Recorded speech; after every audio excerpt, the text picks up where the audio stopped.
11 सितंबर 2001।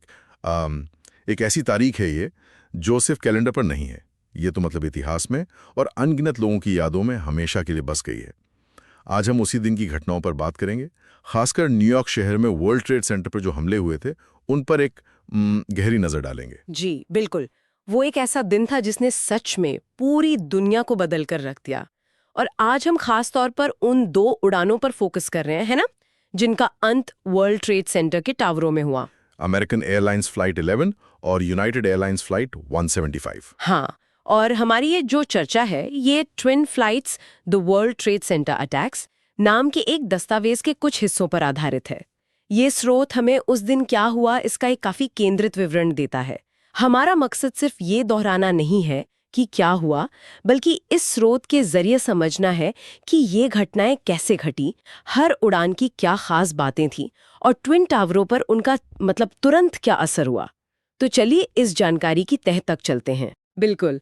और ये स्रोत सिर्फ क्या हुआ नहीं बताता, बल्कि ये भी समझाने की कोशिश करता है कि वो जो घटनाओं का क्रम था और उनके बीच का वो जो कुछ मिनटों का फासला था, वो इतना महत्वपूर्ण क्यों था। ये उस दिन के आतंक को और हमलों की जो सोची समझी प्लानिंग थी, उसको उजागर करता है। तो ठीक है, शुरुआत करते हैं पहली उड़ान से। American airlines flight 11। स्रोत कहता है कि ये 11 सितंबर की सुबह बोस्टन के लोगन एयरपोर्ट से लॉस एंजल्स के लिए उड़ी थी। विमान था बोइंग 767। जी, स्रोत के मुताबिक सुबह 7:59 पर ईस्टर्न टाइम के हिसाब से, और विमान में कुल 92 लोग थे। इसमें यात्री, 11 क्रू सदस्य और 5 अपहर्ता शामिल थे। स्रोत इस बात पर जोर देता है कि इन अपहर्ताओं का लीडर मोहम्मद अट्टा था, जो अल कायदा का सदस्य था, वही आतंकवादी संगठन जिसने बाद में हमलों की जिम्मेदारी ली। और कितनी भयानक बात है कि उड़ान भरने के कुछ ही देर बाद, जैसा कि स्रोत में कुछ आखिरी बातचीत के अंशों से पता चलता है, विमान का कंट्रोल अपहर्ताओं ने ले लिया। यह सब बहुत अचानक और तेजी से हुआ लगता है। हाँ, स्रोत बताता है कि कंट्रोल खोने और वो जो आखिरी पल थे, उनके बीच ज्यादा वक्त नहीं था। फिर सुबह 8:46 पर वो हुआ जिसने दुनिया को एकदम सन्न कर दिया। फ्लाइट 11 को जानबूझकर वर्ल्ड ट्रेड सेंटर के नॉर्थ टावर मतलब उत्तरी टावर से टकरा दिया गया। स्रोत ये बताता है कि टक्कर 93वीं और 99वीं मंजिल के बीच हुई थी। अच्छा। क्या स्रोत ये भी बताता है कि इतनी ऊंचाई पर टकराने का कोई खास असर हुआ? हाँ। स्रोत का विश्लेषण इसी तरफ इशारा करता है कि इन मंजिलों पर टक्कर से टावर के जो मुख्य संरचनात्मक कॉलम्स थे, उन्हें बहुत गंभीर नुकसान पहुंचा और विमान का ईंधन, जो जाहिर है पूरी उड़ान के लिए भरा था, वो तुरंत एक आग के गोले में बदल गया, जिसने स्टील के ढांचे को और भी कमजोर कर दिया। यानी सिर्फ टक्कर ही नहीं, वो आग भी विनाश का एक बड़ा कारण बनी। स्रोत के हिसाब से इस टक्कर का तत्काल नतीजा क्या था? तत्काल नतीजा भयावह। स्रोत बताता है कि उस टक्कर और आग से विमान में सवार सभी 92 लोग मारे गए और साथ ही टावर के अंदर उन मंजिलों पर और उनके आसपास मौजूद सैकड़ों लोग भी या तो तुरंत मारे गए या फिर वहीं फंस गए। वो एक ऐसी स्थिति थी जिसकी कल्पना करना भी मुश्किल है। और ये तो बस शुरुआत थी। उत्तरी टावर तुरंत नहीं गिरा था ना? नहीं, स्रोत के अनुसार उत्तरी टावर टक्कर के बाद भी लगभग 1 घंटा 42 मिनट तक खड़ा रहा। वो सुबह 10:28 पर ढहा। स्रोत ये विश्लेषण करता है कि इतनी देर तक खड़े रहने के बावजूद वो जो स्ट्रक्चरल डैमेज था और लगातार जलती आग, उसने आखिरकार उसे गिरा ही दिया। और ये जो लंबा समय था, ये बचाव करने वालों के लिए भी एक भयानक चुनौती थी, जबकि बहुत से लोग ऊपरी मंजिलों पर फंसे हुए थे। 1 घंटा 42 मिनट, ये सोचना कि टावर गिर सकता है और फिर भी वहां फंसे होना या नीचे से देखना सच में रोंगटे खड़े कर देता है। और जब लोग इस पहली अविश्वसनीय घटना को समझने की कोशिश ही कर रहे थे, तभी आसमान में कुछ और हुआ। ठीक 17 मिनट बाद। स्रोत इस 17 मिनट के गैप को बहुत अहम मानता है। शायद यही वो पल था जब ज्यादातर लोगों को और दुनिया भर के दर्शकों को भी ये एहसास हुआ कि ये कोई भयानक हादसा नहीं, बल्कि एक सोचा समझा हमला है। सुबह 9:03 पर यूनाइटेड एयरलाइंस फ्लाइट 175 दिखाई दी। ये उड़ान भी बोस्टन से लॉस एंजल्स ही जारी थी और विमान भी बोइंग 767 था। क्या स्रोत इन दोनों उड़ानों में मतलब विमान के मॉडल के अलावा कोई और समानता या अंतर बताता है? स्रोत विमान के थोड़े अलग मॉडल नंबर का जिक्र करता है। हाँ, 767-223ER बनाम 767-222, लेकिन ज्यादा जोर इस बात पर है कि दोनों ही ट्रांसकॉन्टिनेंटल उड़ानें थीं। मतलब उनमें ईंधन बहुत ज्यादा था, जो टकराने पर जाहिर है विनाशकारी आग पैदा करने के लिए काफी था। फ्लाइट 175 ने सुबह 8:14 पर उड़ान भरी थी। इसमें कुल 65 लोग थे, 9 क्रू सदस्य और 5 अभ्यर्ता। इनका लीडर मारवान अल शेही था और स्रोत का अनुमान है कि इसे लगभग 8:42 के आसपास हाईजैक किया गया था। के बारे में क्या कहता है? स्रोत के अनुसार फ्लाइट 175 ने दक्षिणी टावर को 77वीं और 85वीं मंजिल के बीच टक्कर मारी। ये उत्तरी टावर वाली टक्कर से थोड़ा नीचे था। स्रोत इस टक्कर के विजुअल इम्पैक्ट का वर्णन करता है। एक बहुत बड़ा आग का गोला जो मैनहट्टन में मीलों दूर से दिखाई दे रहा था और इसका लाइव टेलीविजन पर प्रसारण हो रहा था, जिसने पूरी दुनिया में दहशत फैला दी। लाइव टीवी पर? ओह, इसका मतलब है कि दुनिया ने सचमुच दूसरा हमला होते हुए देखा, रियल टाइम में। इसका मनोवैज्ञानिक असर तो जबरदस्त रहा होगा। निश्चित रूप से। स्रोत यही बताता है कि इसी पल ने हमले की पूरी प्रकृति को बदल दिया। अब यह साफ हो गया था कि अमेरिका पर एक सोचा समझा कोऑर्डिनेटेड हमला हो रहा है। अनिश्चितता और डर का माहौल छा गया। और दक्षिणी टावर का क्या हुआ? वो तो उत्तरी टावर से भी जल्दी गिर गया है ना? हाँ, और ये स्रोत के विश्लेषण का एक महत्वपूर्ण बिंदु है। दक्षिणी टावर सुबह 9:59 पर ढह गया, यानी टक्कर लगने के सिर्फ 56 मिनट बाद। ये उत्तरी टावर की तुलना में जो 1 घंटा 42 मिनट खड़ा रहा था, काफी तेजी से गिरा। सिर्फ 56 मिनट? बाप रे। स्रोत इसका क्या कारण बताता है? क्या टक्कर की जगह या एंगल का कोई असर था? स्रोत इसमें कई संभावित कारण देखता है। एक मुख्य थ्योरी जो स्रोत पेश करता है वो ये है कि फ्लाइट 175 ने टावर को एक एंगल पर और थोड़ी तेज गति से टक्कर मारी थी। इससे शायद स्ट्रक्चरल डैमेज ज्यादा फैला और तुरंत हुआ, और टक्कर थोड़ी नीचे होने की वजह से ऊपर की मंजिलों का वजन भी ज्यादा था जो उस क्षतिग्रस्त हिस्से पर पड़ रहा था। हालांकि सटीक कारण तो जटिल है, पर स्रोत का निष्कर्ष यही है कि इन सब चीजों ने मिलकर दक्षिणी टावर के तेजी से ढहने में भूमिका निभाई। ये समझना महत्वपूर्ण है कि कैसे विमान के टकराने के तरीके ने भी टावरों के गिरने की रफ्तार पर असर डाला। इन 2 हमलों के बाद न्यूयॉर्क सिटी में जमीनी हकीकत क्या थी? स्रोत क्या बताता है? स्रोत उस मंजर को अकल्पनीय तबाही कहता है। दोनों विशाल टावर मलबे के पहाड़ों में बदल गए थे, जिसे बाद में ग्राउंड जीरो कहा गया। आसपास की कई इमारतें जैसे वर्ल्ड ट्रेड सेंटर 7 या तो पूरी तरह ढह गईं या इतनी बुरी तरह क्षतिग्रस्त हो गईं कि उन्हें बाद में गिराना पड़ा। पूरा लोअर मैनहट्टन धूल और धुएं के गहरे बादल में लिपटा हुआ था।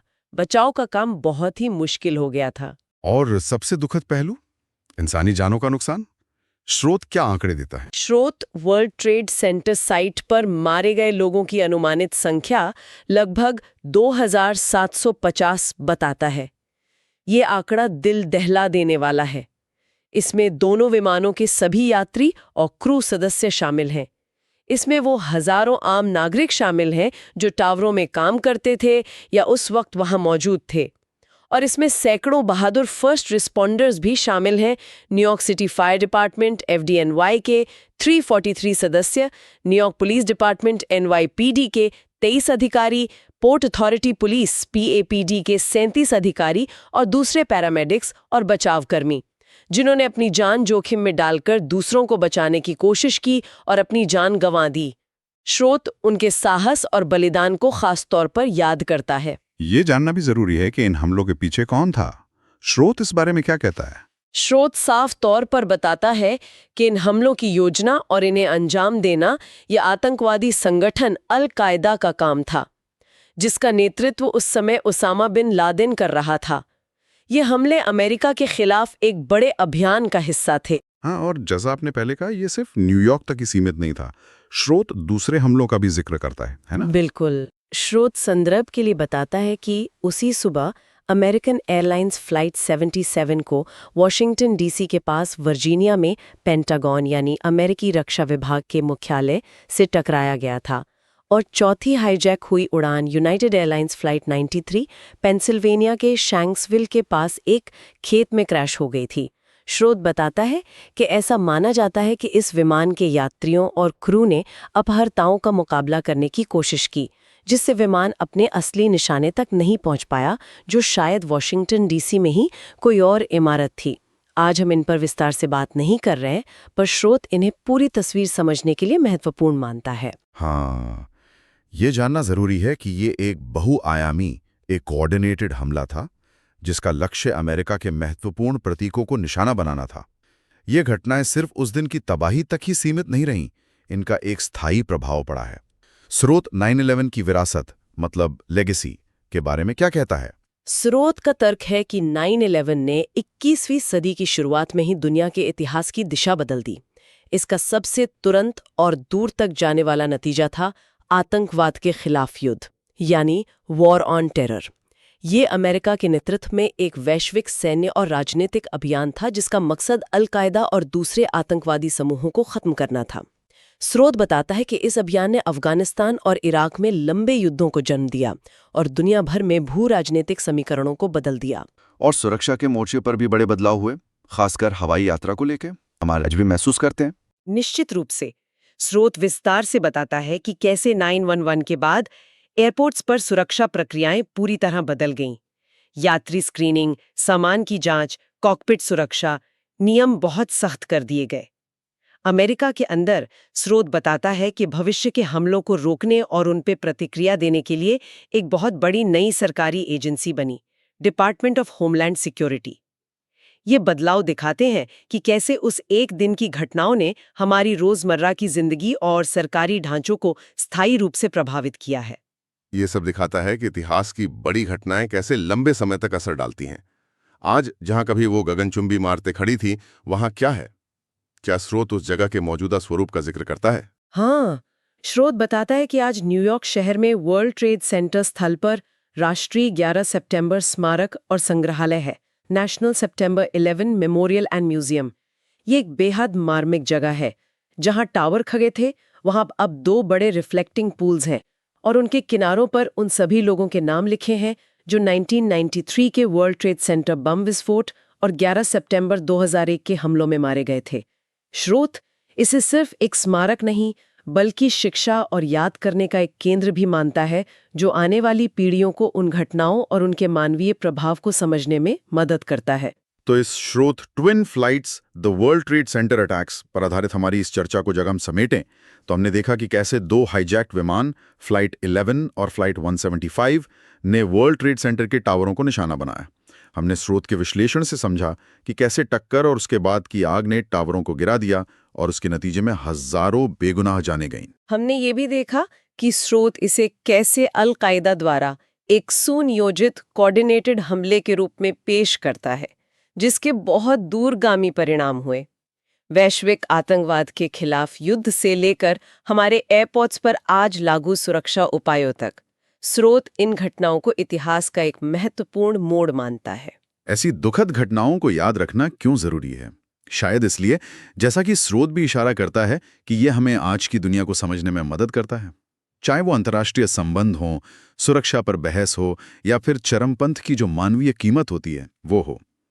ये हमें उन फर्स्ट रिस्पॉन्डर्स के बलिदान की भी याद दिलाता है और पीड़ितों के प्रति सम्मान व्यक्त करने का अवसर देता है। बिल्कुल, और ये हमें शांति, सहिष्णुता और आपसी समझ के महत्व की भी याद दिलाता है, खासकर ऐसी दुनिया में जो अब भी संघर्षों और मतभेदों से जूझ रही है। स्रोत का मतलब यही निकलता है कि इतिहास से सीखना भविष्य के लिए बहुत जरूरी है। और इसी सोच के साथ हम अपने सुनने वालों के लिए स्रोत सामग्री से ही निकला एक विचार छोड़ना चाहेंगे। इन घटनाओं की स्मृति और ट्विन फ्लाइट्स जैसे स्रोतों से मिली ये जो जानकारी है, ये हमें भविष्य बनाने के लिए क्या सबक सिखाती हैं? क्या ये हमें सिर्फ ज्यादा सतर्क रहने को कहती है, या ये हमें बातचीत और समझ के पुल बनाने के लिए भी प्रेरित करती है? ये एक गहरा सवाल है। क्या संतुलन सिर्फ सुरक्षा बढ़ाने में है, या फिर उन मूल कारणों को समझने और उन पर ध्यान देने में भी है जो ऐसे चरमपंथ को जन्म दे सकते हैं? स्रोत हमें इन सवालों पर सोचने के लिए छोड़ देता है, और शायद यही उसकी सबसे स्थायी प्रासंगिकता है।